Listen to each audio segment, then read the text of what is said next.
Hi, welcome to my channel. For today's video, I'm going to be doing the mid-year book tag. Since we're about halfway through the year now, I wanted to go ahead and film this video. I did the same video last year, and I know it's a very popular video around this time, so I'm gonna just kind of be going through the questions in the mid-year book tag. So the first question is best book you've read so far this year. I think the one that has stuck with me the most, that I just loved the most, was The Right Move by Liz Tomford. I read this book back in February, right when it was released, and I absolutely loved it. I just fell in love with this book and these characters and their story. This book was just so beautiful and amazing, and I just loved everything about it. So far of all the books I've read this year, I think this one is still my #1 favorite. I still always think about it. It's just so good. The next question is best sequel you've read so far this year. So I read a lot of interconnected standalones, so I don't typically read a lot of series where the books all connect and you have to read them in order and back to back. At least not anymore. I feel like I used to do that when I was younger, but I've kind of gotten out of committing to series like that. But I did read the ACOTAR series this year, and so the best sequel that I read this year was A Court of Mist and Fury. This is obviously book 2 in the ACOTAR series, and I thought this book was amazing. I really loved it. I know that this one is a favorite for a lot of people, and I definitely see why after reading it. It was a really good book. I really enjoyed it a lot, considering that I don't really read a lot of fantasy. This one is by far the best sequel that I read. I think this is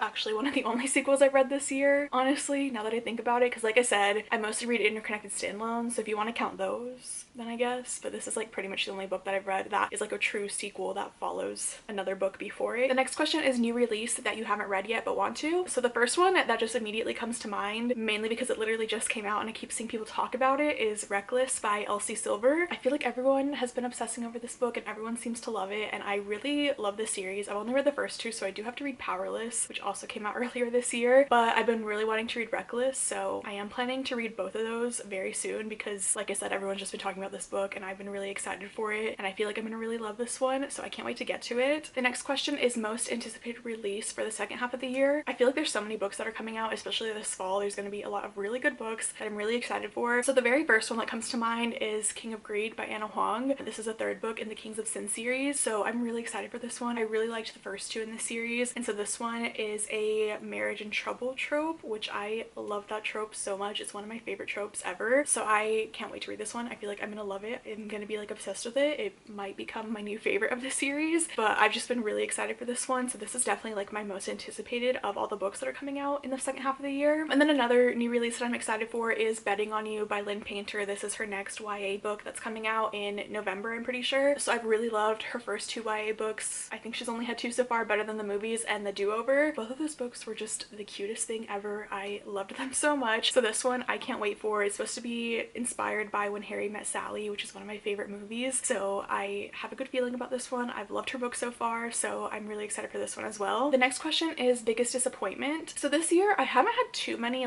horrible books, honestly. I haven't rated anything lower than 3 stars this year, which is pretty good. I have read a lot of just kind of boring and average books, you know, but for the most part I haven't absolutely hated anything I've read. I also did have a DNF this year, which was kind of one of my first DNFs ever, so I guess that could count. But I tried reading Blindsided, I'm pretty sure is what it was called, by Amy Dawes, and I talked about this in one of my wrap-ups. It was either March or April, I don't remember, but I guess it counts as one of my biggest disappointments because this one also was one that I was really excited for. I loved the tropes. It's best friends to lovers. He is helping her kind of gain experience with relationships, and I really loved the idea of it, but it just wasn't for me and I had to quit reading this one. So the next question is biggest surprise, which I'm pretty sure is supposed to be interpreted as a book that you weren't expecting to enjoy as much as you did, but last year I decided to answer it as a book that I never expected to read, but then I did anyway. So I'm gonna answer it the same way this year because I have an answer for that, and that's Haunting Adeline by H.D. Carlton. So this book is a dark romance. It's a very, very dark romance. Please check trigger warnings for this one if you ever decide to read it. It was just a surprise in that this is very much a book outside of my comfort zone. It was a very, very dark book. I don't know, it wasn't really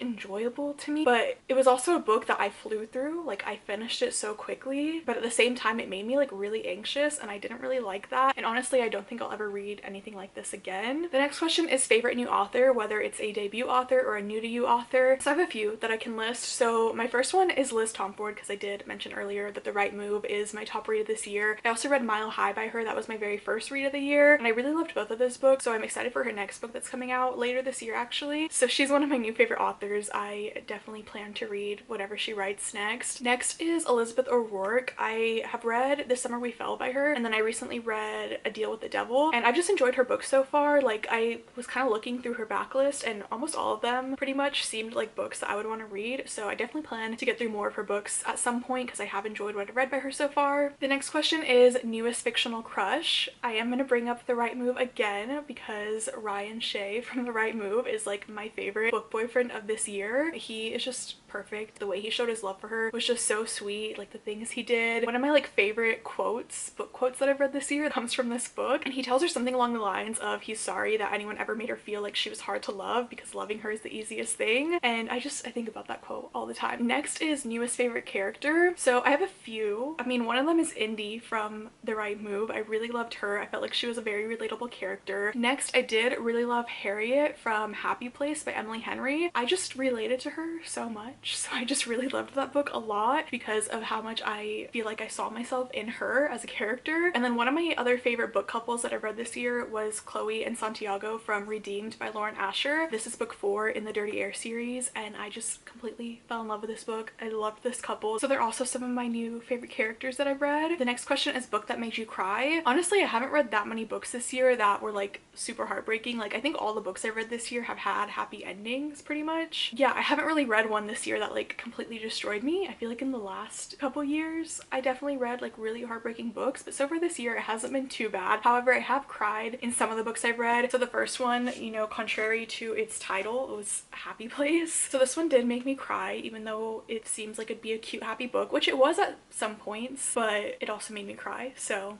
this one was like the first one that came to mind. Another book that made me cry was Wrecked by Lauren Asher, which is book 3 in the Dirty Air series. Yeah, this one just was a sad book. I mean, it's happy, like it has a happy ending, but it's also really sad when you see what these characters have gone through. Next is a book that made you happy. So the first one that came to mind was The Do-Over by Lynn Painter. This is a YA rom-com and it's just so cute and I just loved it so much. There was definitely some like sad parts in this book, but for the most part this one did make me really happy. I just adored this book. It was the cutest thing ever. I read it around Valentine's Day because it takes place on Valentine's Day and it was just really fun to read it, and yeah, I just really loved this one. And then I also wanted to bring up Yours Truly by Abby Jimenez. This one also had its sad parts in the book, but for the most part it was just a really cute rom-com. There were so many good scenes in this one and I just really loved it. This is like one of my favorites that I've read so far this year. It was just so good and it just also made me really happy, even though like I said there was those sad parts in there. For the most part it did make me really happy and I just really loved everything about this book. The next question is most beautiful book you've bought or received this year. So the book I wanted to share was Meet Me at the Lake by Carly Fortune. I have not finished reading this book. I actually started reading it in May and then I stopped. I am planning to finish it eventually. Like, I didn't DNF it, but I just haven't gone back to it, so I will eventually. But I've seen a lot of people not really like this book. However, the cover is just so pretty. I love it. This is like one of the prettiest covers I have seen. It's like probably the prettiest one I bought this year. So yeah, this one was the first one that came to mind. And then I also, again, I'm gonna bring up The Right Move again because I do really love this cover. I've said this before, but I really love like city skyline covers. Those are my favorite covers and I'm always drawn to books that have like city skylines on them. So this one, I just really love it. It has the Chicago skyline because this book takes place in Chicago. The next question is what books do you need to read by the end of the year? So I have a few that are like some of my priority reads that I will be reading hopefully at some point this year. One of my priorities that I just need to get back to, and I do plan to read it soon, hopefully, maybe, but A Court of Silver Flames. I started reading it in March and then I just never finished reading it. Like, I stopped to read some other books and then I just never went back to this one. So I do want to read it eventually. I still have my bookmark in here. I'm on chapter 5. I have not picked this book up at all since the last time I said I was going to read it. So I'm planning to read this one at some point in the second half of the year. I also really want to finish the Addicted and Calloway Sisters series. So I read the first 9 books. I just need to read the epilogue book, which is Some Kind of Perfect, and I have been refusing to read it because I don't want the series to end. I told myself I would start reading it like in December because at that point I'll have been dragging it on for 2 years. I did start reading the series in November of 2021. So that's my plan as of now. I'm planning to read it by the end of this year, hopefully. And then next, I do really want to read the Boys of Tommen series. So Binding 13, Keeping 13, Saving 6, and Redeeming 6. So I've been wanting to read these books and I will, hopefully. I want to like guarantee it, but I can't really guarantee it because I don't know. But I do really want to read these by the end of the year. I've been wanting to read them for so long and I've been putting them on like my monthly TBRs. So I am planning to hopefully get to them at some point this year. So lastly, I do just want to go through my top 5 books of this year so far. I just want to share what they are. I mean, I've kind of mentioned most of them at some point throughout this video, so none of these are really going to come as as a surprise, I feel like. But my number 5, I am going to go in order from like 5 to 1. They're kind of in order. I feel like it's interchangeable, just depends on my mood, because sometimes I look at my list and I'm like, I think I liked that book more than that one, and I'll switch them up. As of right now, these are my top 5 in order from 5 to 1. So number 5 is King of Wrath by Anna Huang. This is the first book in the Kings of Sin series, and I loved this one a lot. This is an arranged marriage trope, and the two main characters are obviously stuck in this arranged marriage together, and he is being blackmailed into marrying her, so he's trying to find a way out of it, but obviously he ends up falling for her. And I just loved this book so much. It's like all the things that you would expect in this book, all the things you would want in it are like in it, and it was just so good. I really loved it a lot. Number 4 is Redeemed by Lauren Asher, which, like I mentioned earlier, is the 4th book in the Dirty Air series. I really loved this entire series, but this book especially was just amazing. I loved it so much. It was just so good. It was such a sweet love story, and I just really loved these characters a lot, and this one has just really stuck with me since reading it. Number 3 is Happy Place by Emily Henry. Like I said, I really loved this book. I really connected to it. It was just amazing, and I was really looking forward to it, so I'm glad that it lived up to my expectations. And this is also my favorite Emily Henry book. Number 2 is Yours Truly by Abby Jimenez. It was just another one that I really related to. I really loved the main characters in this one. I loved their story. I've talked about this before, but the male main character has anxiety in this book, and the way it's written was just so good, and I just really loved it a lot. And then obviously number 1 was The Right Move by Liz Tomford, which I've already brought up multiple times in this video, but this one is my top read of the year so far. So those were my top 5 so far this year. We'll see how much that changes with the second half of the year, like which books I enjoy reading, if any of those end up being better than these. So that's it for this video. That was my mid-year check-in. Let me know any of your thoughts, or let me know what any of your favorite books are for this year. And if you liked this and you're new to my channel, I would love it if you would subscribe, and thank you so much for watching.